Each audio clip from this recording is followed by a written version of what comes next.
The member for Ford. Thank you, Mr Speaker. And my question is to the Treasurer.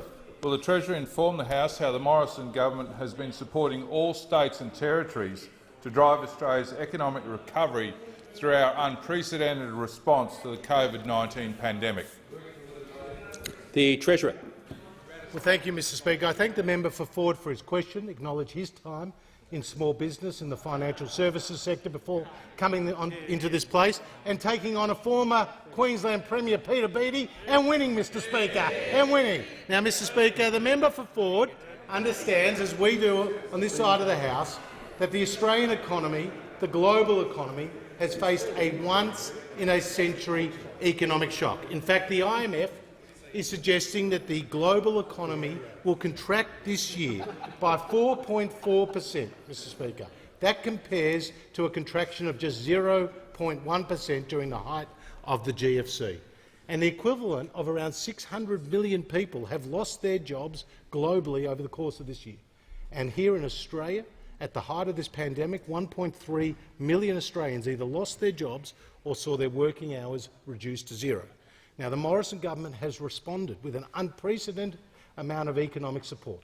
JobKeeper, JobSeeker, the cash flow boost, $750 payments to millions of Australian pensioners, Mr Speaker, helping to save 700,000 jobs. Now, Mr Speaker, our Commonwealth response has totalled $507 billion, or the equivalent of 26% of GDP when you include fiscal and balance sheet support.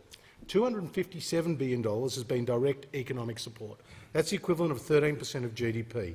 In comparison, the states have announced $40 billion of direct economic support, just 2% of GDP.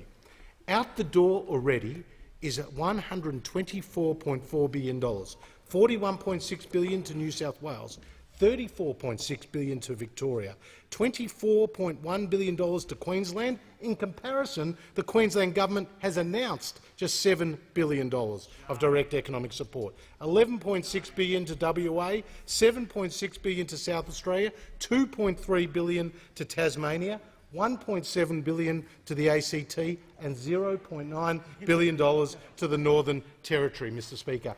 That is what the Morrison government has already delivered, $124.4 billion to Australian families and businesses.